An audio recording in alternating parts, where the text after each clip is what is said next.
Hello and welcome. It's great to see you all here for the Adelaide Crows Club champion for 1994.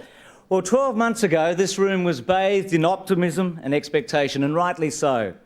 The Crows had finished third in 1993, and a lot of punters wanted to back them to win the premiership in 1994. Well, the 1994 season has taken a heavy toll.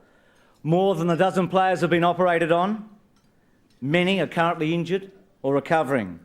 The team plummeted from 3rd to 11th, and the club appointed a new coach.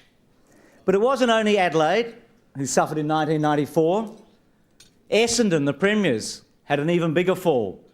And just think for a moment about one of our favourite sons, Malcolm Blight, who last Saturday had to trudge across the MCG, the third time a losing coach in a grand final in 6 years. But sport tests an individual and a group's character. Sport's about upsets as well.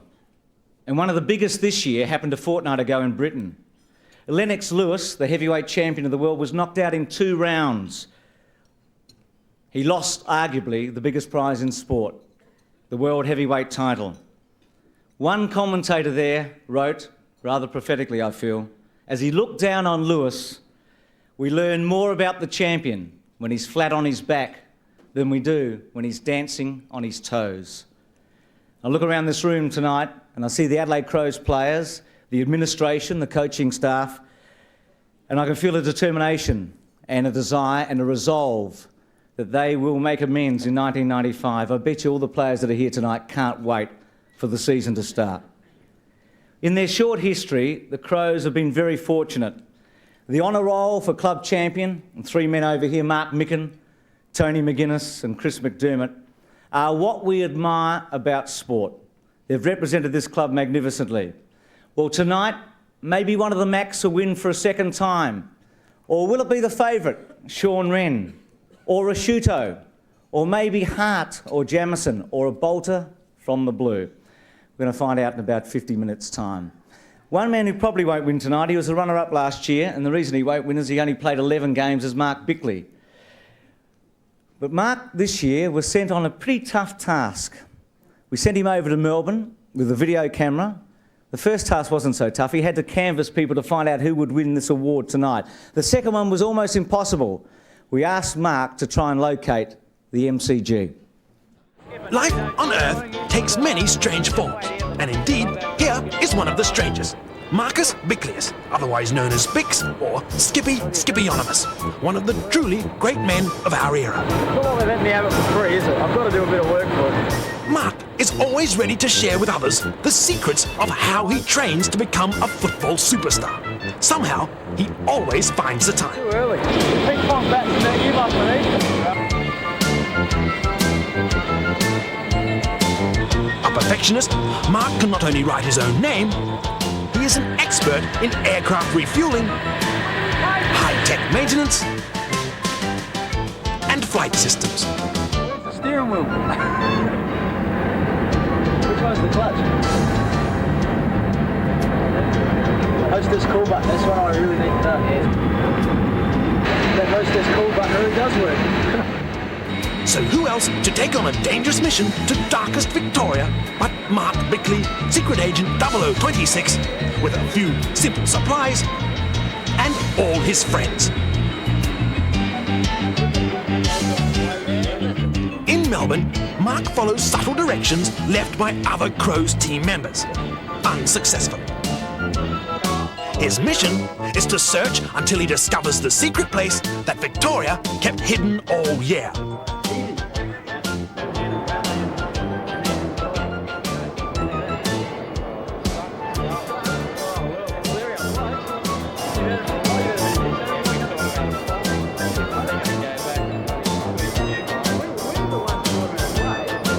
But of course, Bickley, Mark Bickley, Agent 0026, kept looking. What's this place up here, mate? This is MCG?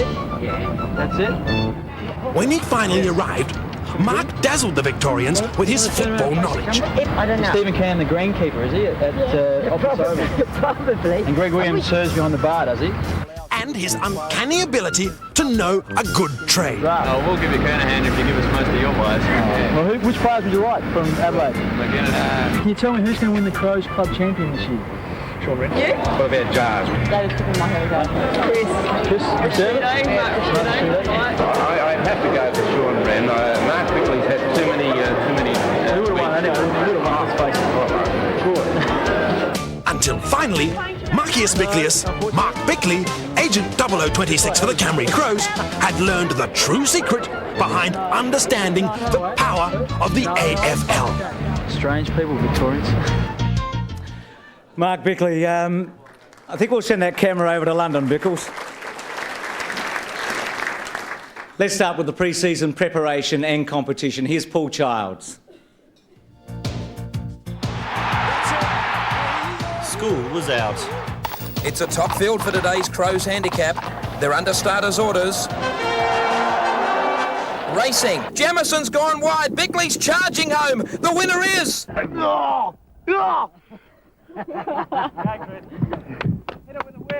not going to touch the thing. He's petrified.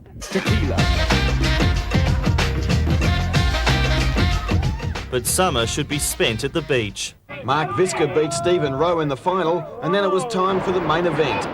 Visca was favoured to win again, and he hung on to beat a fast-finishing Tony Hall, but it was Andrew Jarman who stole the show. I tell you what, I had to put up with sharks, dolphins, everything out there, and I still finished. Off to camp at the Coolum Resort on Queensland's Sunshine Coast. The Crows tackled an 8-kilometre cross-country commando-style course. The 1-kilometre climb up Mount Coolum had its casualties, but nothing too serious. And if that wasn't enough, an obstacle session through the rainforest tested all. Take your time here. What's the treat? You can help each other while you're on the rope. It's probably as hard as anything I've done for a long time, certainly as hard as the 20-odd K orienteering courses we've done the last few years at Rapid Bay. Next, a gruelling triathlon. The winner, Stephen Schwert. But it wasn't all hard work. Oh, clacker. 6 and out. Damn, we're in. Magnificent shot, son. They call me the Donald Bradman of the golf course.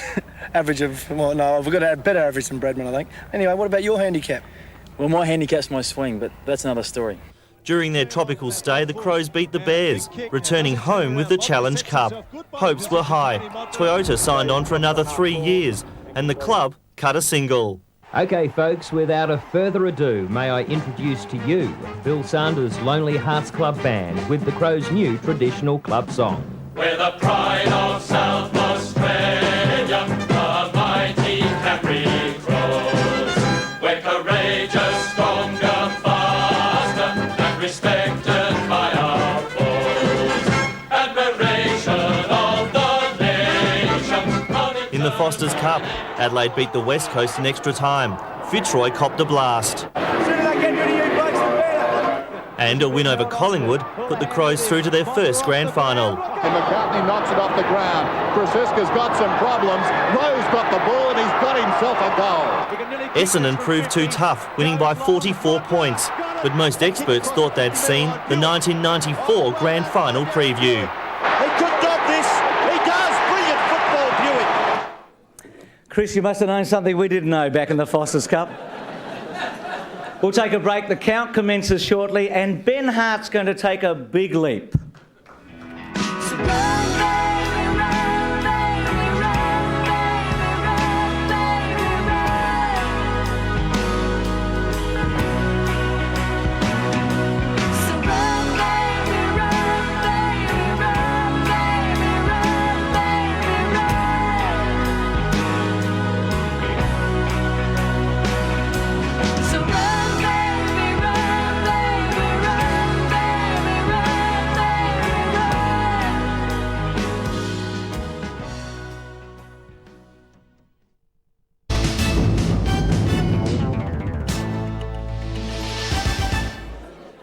And once again, welcome back to the Football Park Convention Centre. Time now to set up the voting system. It's on a 5-4-3-2-1 basis. The votes are for each of the minor round games, and the votes were cast by the club selectors, Bob Hammond, Trevor Jakes, Graham Corns, Michael Taylor, and the chairman of selectors, John Halbert. Now, as this is a club champion award, as distinct from a best and fairest, it means that every player who represented the Crows is eligible to win this award.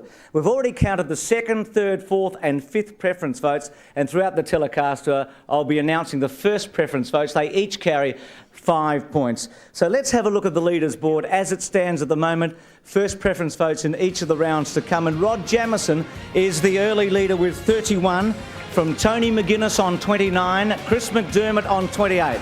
They're the front runners. Then Ben Hart and Sean Wren, Mark Rasciuto, Mark Bickley and Andrew Jarman. They're the top 8 on the leaders board after 2nd, 3rd, 4th and 5th preference votes. Let's take a look at the highlights now from the first 6 rounds of the AFL season.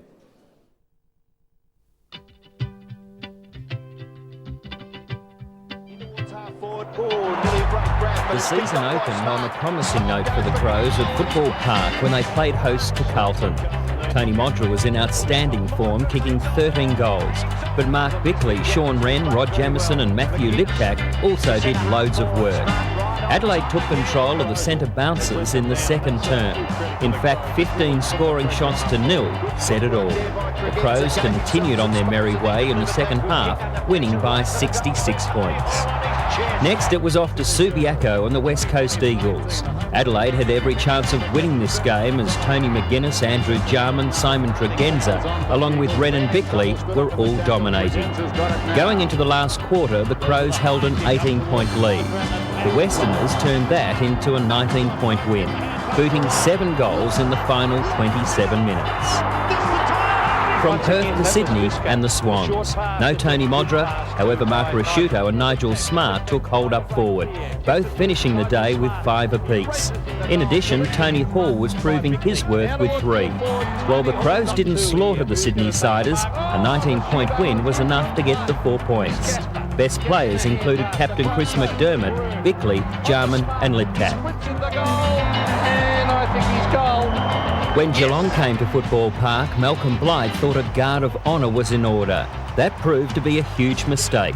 T. Modra was back and looked good, belting home 5. Mark Bickley, according to the advertiser, was best on ground. Again, Jarman, McDermott, McGuinness and Simon Tregenza blitzed their opposition.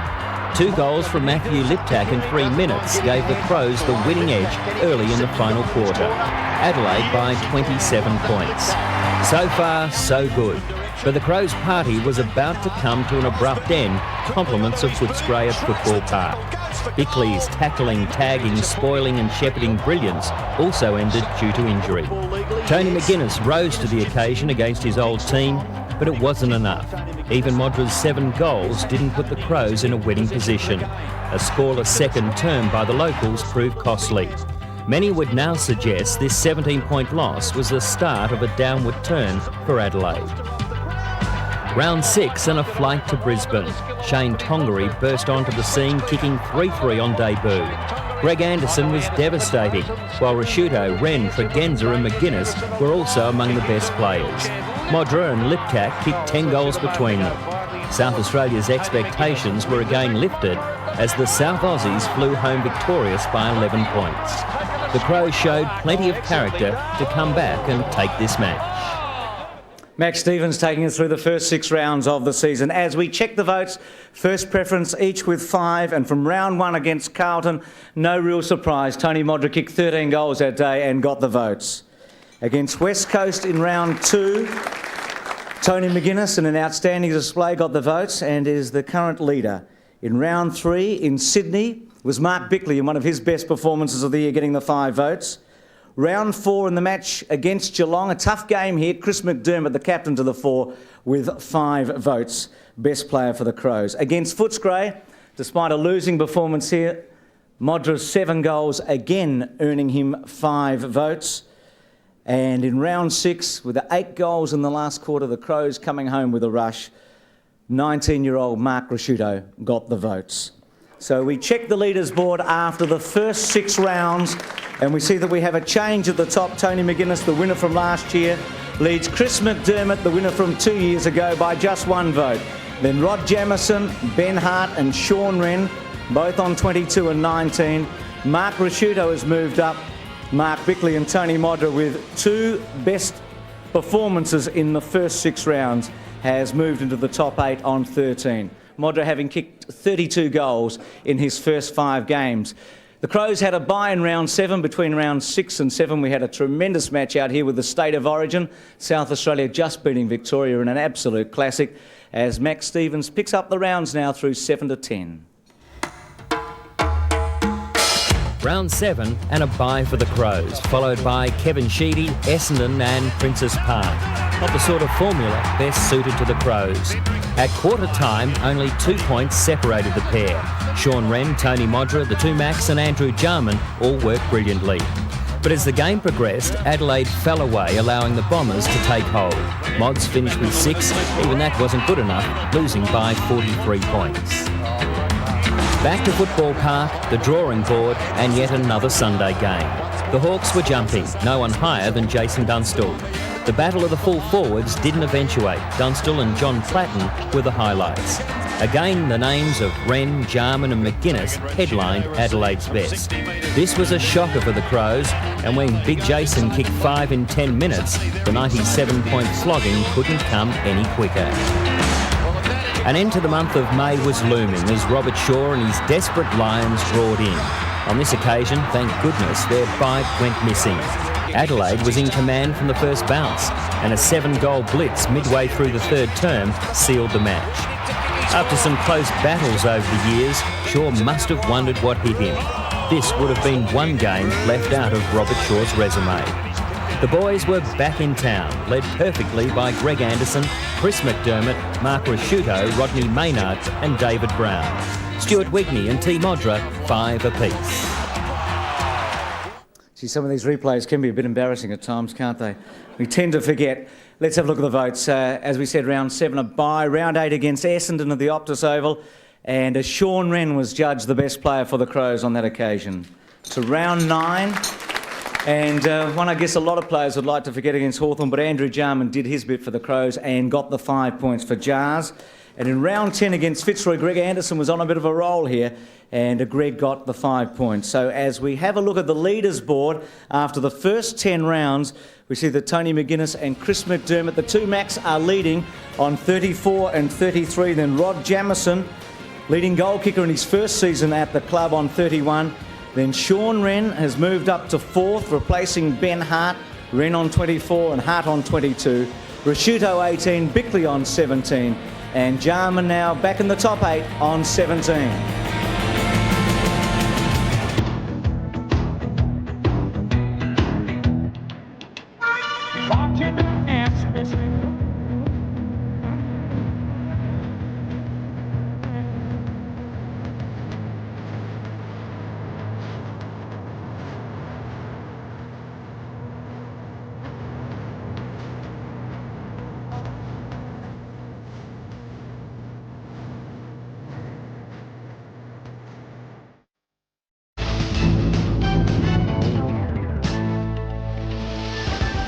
You're watching the 1994 Adelaide Crows Club champion through 7 Sport, who will join the names of Micken, McGuinness and McDermott or Willoughby. One of the Macs are going great guns at the moment. About a half an hour ago, just before the telecast commenced, the Honourable Lord Mayor of the Highmarsh Woodville City Councils, John Dyer, presented the Best Team Man Award to 19-year-old Mark Rasciuto. He's had a tremendous year, Mark, named in the All-Stars AFL team, and well done to him, just 19 years of age. 2 seasons of AFL football and has really made his mark. And from one young Adelaide gun, I guess, to another one who also made a giant leap forward, or maybe a leap down in 1994. Have a look at this with Ben Hart. This is the equipment I'm going to be using, Ben. This is the harness that you'll be attached to the 4 points, 2 at the shoulder, 2 at the side. And this is the equipment here that we're wearing. We've got 2 parachutes. We're wearing a reserve parachute and a main parachute. Main's down in the bottom compartment, reserve sits in this top compartment here. So we give you a backup. That's right. When we leave the aircraft, you'll be sitting on the edge of the aircraft, the sill of the aircraft. All you got to do is put your legs back under the plane, put your head back, and we're going to roll out. Right. So we'll roll out, we'll be head high, and as we roll out, we'll go head low, we'll go vertical. As we build up airspeed, we'll flatten out. Right. All right, so it's the best part of the skydive. Yeah, sounds great. It's a good rush, that part of the jump. Yeah. Okay, you right to go? Beautiful. Beautiful. Here we are.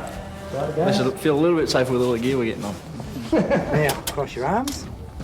What I like to do is put your legs back under your plane and then slide your bum off the edge of the plane. Yes. Like that. That's how you're going to be. Okay. Legs right back under the plane, like so. And then from there, head right back. And then from there we just go, ready, set, have a good time. This will be great.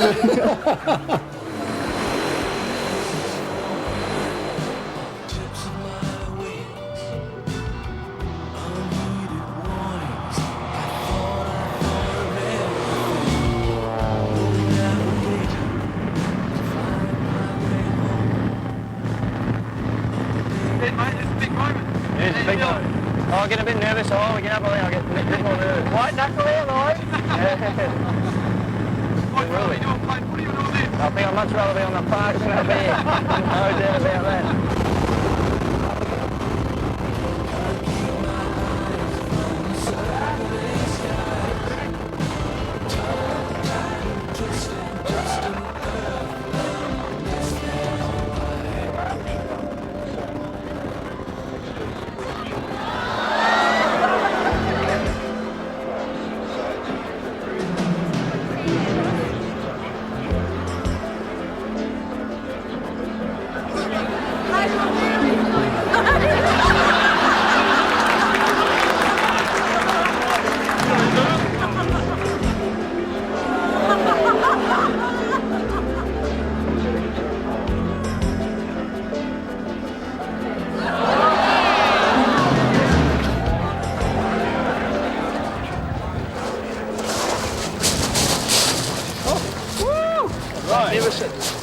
Beautiful.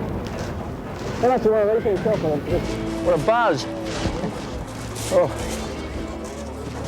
What? I reckon I wasn't shitting myself too.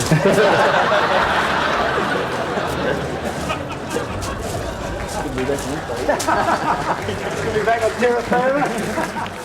A big round of applause for Ben Hart. He's here tonight, he's made it.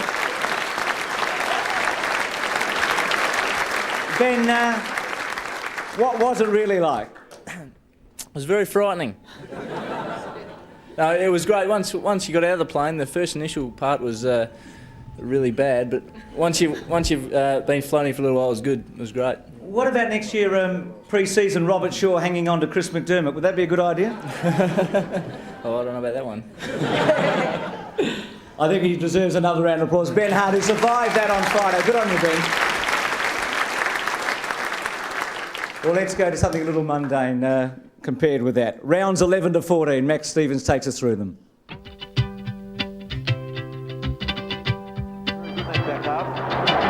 Anyone who's been there knows there's not many places quite like Victoria Park. Round 11, a Saturday game at the home of the Magpies. The Crows sitting in 9th place. It was always going to be tough, but the visitors going into the long break were holding their own as 6-4 played 5-10. Adelaide's only shortfall was kicking for goal. Anderson, McDermott, McGuinness, Paul Rouvray and young Josh Mayle were among our best. In the second half, Collingwood slipped away, but never to any great margin, winning by 23 points. The following week, it was to Princes Park. For the Crows, this game never rose to any great heights. North Melbourne was playing finals football and it was only June. The Kangaroos led at every break. Wayne Carey might have only kicked 4, but he was devastating. Rod Jamieson played his consistent style again this week. He, along with Mark Rasciuto and Rodney Maynard, held Adelaide together. Round 13 back home, thank goodness, as the Crows' position on the ladder wasn't looking good. Still 9th, in danger of sliding further. The Demons were hanging on in 5th, but had had their fair share of problems. In this match, Wayne Wiedemann played a team-man's role second to none. Tony McGuinness must have found his long-lost love. He was on fire. Closely matched, however, by All-Australians Wren and Rasciuto, along with Rocket Maynard. The final term was magic football. Rasciuto's thumper from about 60 metres gave Adelaide a 16-point buffer and eventually a 5-point win. Despite the victory against Melbourne, the Crows fell to 10th due to a few surprise results. So it was to Waverley for a must-win game against St Kilda in round 14. Still chasing their first win on Victorian soil for the premiership season, the Crows were favourites. This bloke Wren never knows when he's had enough. Again, he would lead the side. Ben Hart was another of the performers, with Rashuto and Jamison having to play second fiddle. Down by 5 goals won at three-quarter time, the Crow boys were gone. Well, not quite. A bit of soul-searching saw them sneak back and share the 4 points with St Kilda. And we take a look at the votes now from those rounds. 11 to 14. Greg Anderson for the second consecutive week getting the 5 votes, this time against Collingwood at Victoria Park. Mark Rashuto in great form against North Melbourne at the Optus Oval, getting another 5 points and starting to close a little on the leaders. But the front runner Tony McGuinness in sparkling form in that thriller at Football Park against Melbourne to go up to 39 points and stretch his lead. And what about Sean Wren and his lion-hearted performance at Waverley Park to get the 5 in that draw against St Kilda? So we take a look at the leaders board and we see that McGuinness has stretched it a bit. He has a 6-vote lead over Chris McDermott with Rod Jamison in third place, but both Wren and Rashuto are starting to close. Wren within 10 of the leader. Rashuto has moved up to 23. Then Ben Hart, Mark Bickley and Andrew Jarman. So Tony McGuinness leading by 6 as we get to about the halfway stage in the 94 club champion. And what a record Tony McGuinness has in this award. Twice he's been the runner-up, once he's been the champion. Not only is he one of the greatest rovers ever to play the game, he knows all about the tactics of being a rover. Well, here we are today in the coach's room where all the pre-match planning is done before a game starts. Now, a lot of people would have you believe that a centre-half forward or a ruckman is the hardest job on the ground, but the roving job is most certainly the hardest job on the ground. Anything up to half a marathon is run during a game, 20, 25 kilometres. So what I'm going to show you today is exactly how hard it is to be a rover. We'll go through a set play. The play starts at full back. All the players huddle around the centre-half back area there, where the lingering centre-half backman stands there. Play is either directed out through the grandstand side or the outer side of the ground. Now a rover has got to make the play and get to either side of the ground, which is a pretty difficult task trying to get to both those spots at the one time. The mark is taken by the centre-half back or the ruckman, and then he's looking to centre the play up through the centre position. So now we're already at the half-back line and the Rovers already run about 10 kilometres. So once we've taken possession of the ball in the half-back line, we're trying to transfer the ball into the centre area. Now this is a very special area of the ground. We find the lurkers hanging around here, the players looking for the easy option. We've got the Jarmans in the centre, we've got the McDermotts in the centre there. Now the poor old rover, he's got a lot of options here because Jarman and McDermott, they're either going to go inside, they're going to go outside. Nobody's really sure where they're going to go. So the rover's got to do all the work. These players are going to give the ball to the rover and he's got to then handball and transfer it out to our wing players. The players like Tregenza, Rashuto, who are again hanging out waiting for the easy option. Now the Rovers covered 15 kilometres by this stage of the game at the centre line. No other player on the ground has even raised a gallop yet. By now we've got the ball to the centre half forward area. We've got it coming through centre half forward here, which is a very broad area for the rover to cover. Now we're looking for players here like Paul Rouvray, players like that to channel the ball into the modular area. If it doesn't come through centre half forward, what we can do is we can go through the flanks. We can either go to the outer side or we can go to the grandstand side and cover the ball up through this area in an attempt to find Modra. Oh, what have we got here? Rowan Jarman. Rowan Jarman. Rowan Jarman. And trying to find Modra up in the full forward area. Whew. So there it is, 25 kilometres. It's hard enough talking about it, let alone doing it. So here we have it, an artist's impression of a Rovers Saturday afternoon. Don't let anybody tell you that roving isn't an art form. Chris, I think Tony might present you with that a little later with Chris McDermott. What did you say? Was that Paul Rouvray? 4 letters. I'll go over the tape a little later. Chris McDermott got a bit of a shock there. He might get another one as we come back after this break.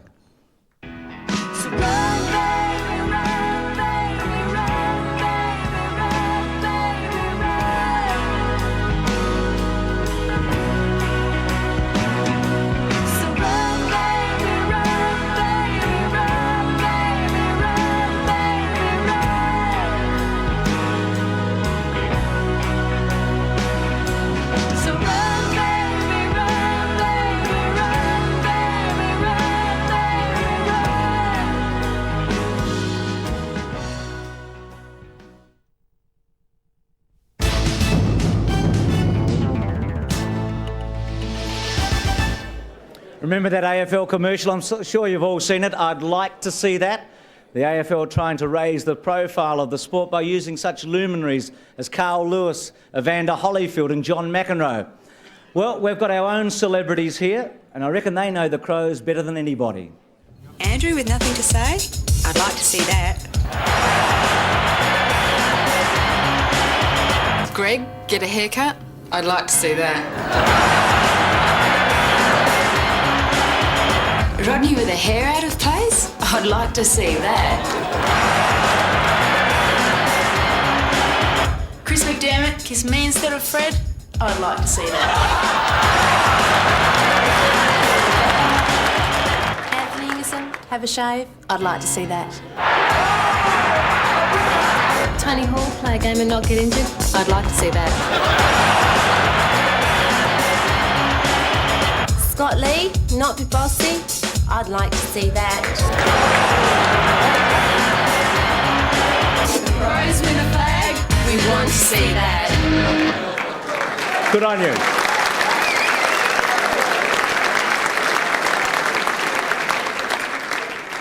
And recognition to Tony Modra at this moment, the leading goal kicker for the club with 70 goals this year, 199 in the last 2 years. And Tony, don't feel left out. There were 40,000 applicants that would like to see you do that. We're going through them. They'll be back next year. Tony, well done. A great year. Another 70 goals and almost 200 goals in 2 seasons. Let's have a look at rounds 15 to 19. A home berth for the clash with Richmond. All wasn't lost, but it was getting harder to find. The Tigers were running hot in the competition, and there was no exception this week at Football Park. At half-time, Adelaide's performance was encouraging. Richmond returned from the major break and kicked 6 goals. The Crows managed 2. Despite a fight back by the locals in the final quarter, the Tigers set it all up in the third to win by 7 points. By round 16, the Ansett frequent flyer points were mounting as the boys headed back to Princes Park. Carlton second on the ladder and 10 wins. Adelaide 10th and 6 wins. That about summed up the difference between these two sides. Apart from the first quarter, it was one-way traffic. Stephen Kernahan and Mil Hanna had field days up forward. Justin Madden and Greg Williams controlled the centre square. Scott Lee tried all day along with Maynard and Hart. A 10-goal loss pretty well summed it up. Injury was taking its toll on the Crows. For the game against the West Coast, 6 experienced players joined the injury list. It was now up to names like Matthew Kluzek, Sean Wellman, Martin McKinnon, Anthony Ingerson and Mark Rasciuto to lead the murder. Most of us had written the Crows off. However, the youngsters mixed it well with the experience of McDermott, Wren and McGuinness to beat the Eagles before 43,000 fans. Kluzek became a Rookie of the Year candidate after kicking 5. Adelaide's second half was fantastic, and a win against the Premiership favourite put Adelaide back on the football map. The following Friday, Sydney arrived and Tony Modra went missing after being dropped. Ron Barassi was loving it. The pressure was firmly placed in Adelaide's corner, leaving the Swans to simply play football. And that's what they did, and did it well. Mark Rasciuto booted 5 and Stuart Wigney 2. Rod Jamieson played his brilliant best, along with Ingerson. However, for most of the night, the Crows were chasing rather than leading. Sydney home by 2 goals. Next, Geelong and the long-awaited return to Cardinia Park.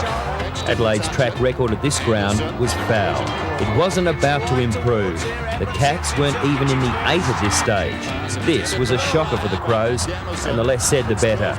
When the final siren sounded, 13-13 beat a substandard 5-8. Smart, Jamieson and Wren were among the Crows' best.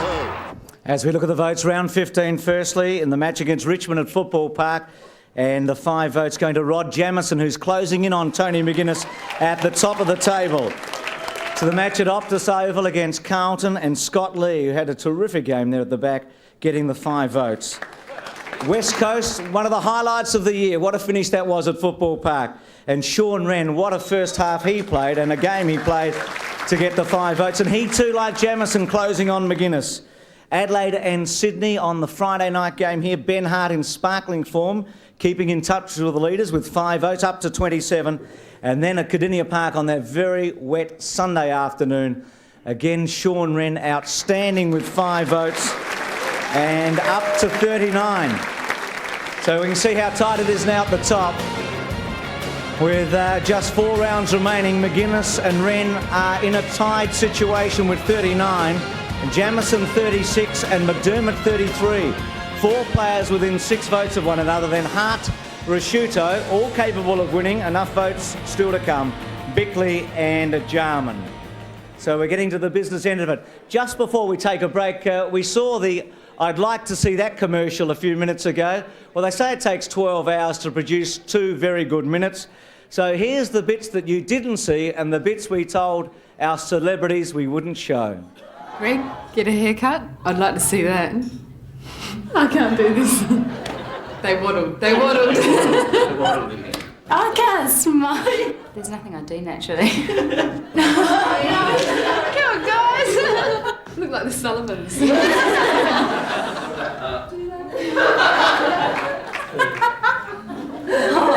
3, 2. Crows win a flag. We'd like to see that.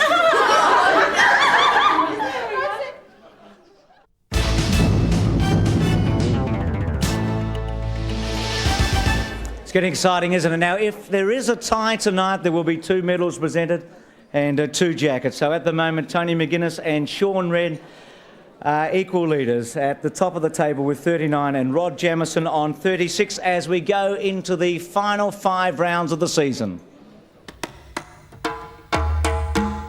Round 20 and it was off to the Western Oval. Adelaide was at its lowest ebb and the tide wasn't about to turn in its favour.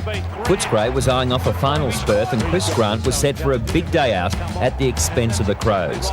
Best summed up by Laurie McCauley, the Dogs had 2 quick goals on the board before Adelaide looked like scoring, and it just got worse after that. Sean Wren played master once more. Ben Hart and Martin McKinnon assisted. A winning score of 17-16 to 4-10 ended the Crows' finals chase. Even the Brisbane Bears would make Adelaide work extremely hard for a win in the closing stages of the season. Round 21 saw the Crows regain a little form, thanks mainly to the younger brigade. Tony Hall and Tony Modra shared the workload up forward, making it hard for the Bears' defence. The locals' first term was slick, and apart from a few minor hiccups, Adelaide battled on to win by a mere 3 points. The closing stages were very tight. That's a big bar for the Bears. Will this be the one that got away? They seem to have it won. Modra flies over the top and bumps it out of bounds. McGuinness could have been pushed in the back. Grant by Fletcher. Up over the top was Powell. The time is out.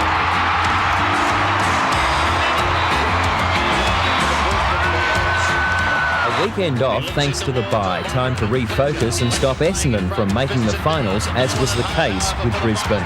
The Bombers were cocky, the Crows clever without being too smart. David Pittman was the shining light. Sean Tasker made his long-awaited return and did himself proud.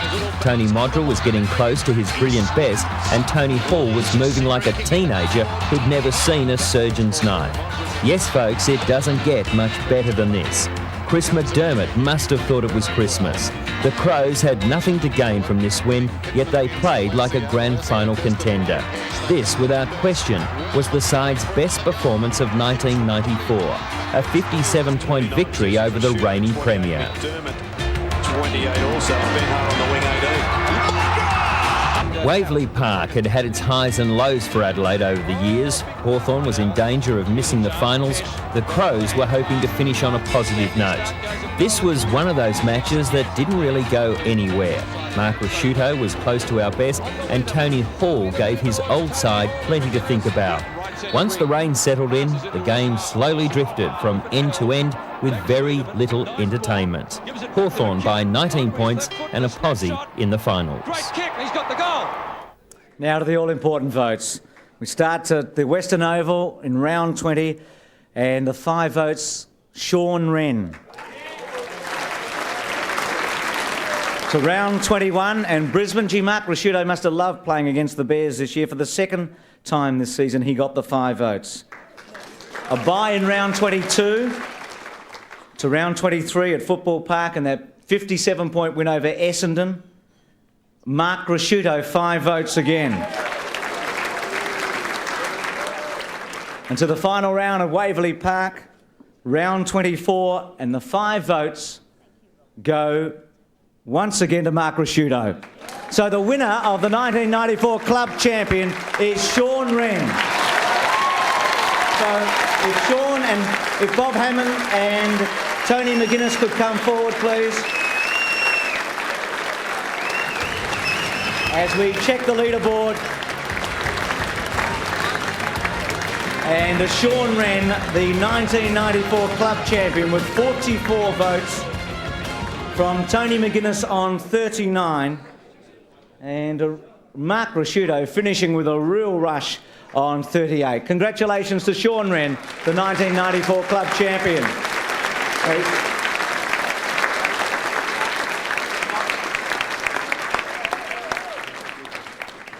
It's my pleasure to introduce the chairman of the Adelaide Football Club, Mr. Bob Hammond. Bob. Thank you, Bruce. It's just such a great pleasure to announce officially that Sean Wren is the winner of the Club Champion Award. What we're seeing is a young man that I believe is just embarking upon a career that is going to see many, many more medals hung around his neck. I think the future's his. I think that in a season that people needed to stand up, he did it on so many occasions, and he's certainly a befitting recipient, along with the Mickens, the McDermotts and the McGuinnesses, to receive the Club Champion Award. To Sean Wren, congratulations.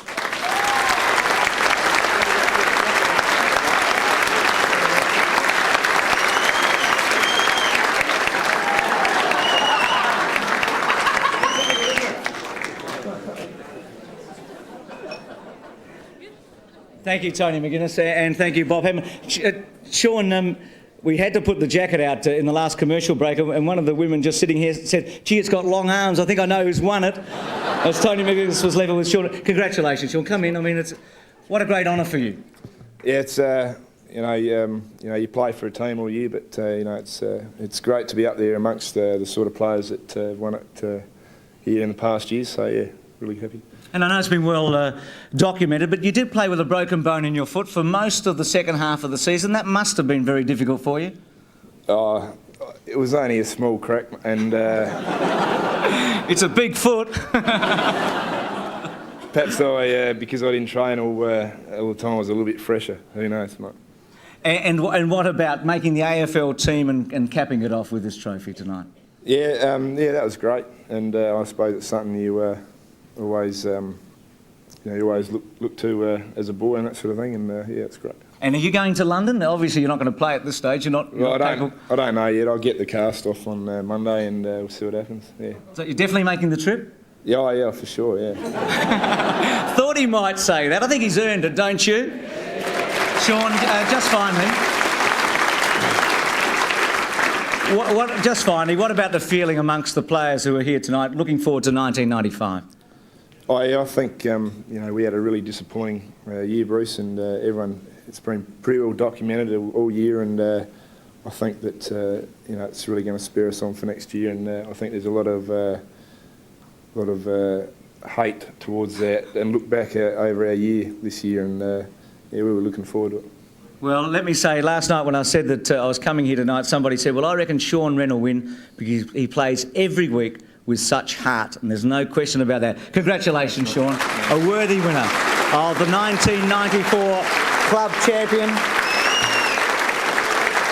As we conclude the telecast from the Football Park Convention Centre, don't forget October 16 on 7 Sport. Believe it or not, Adelaide and West Coast from the Oval in London, and training starts on November the 7th. See you all at Footy Park next year. Thank you. I did it my way. For what is a man? What has he got? If not himself, then he has not to say the things he truly feels, and not the words of one who kneels. The record shows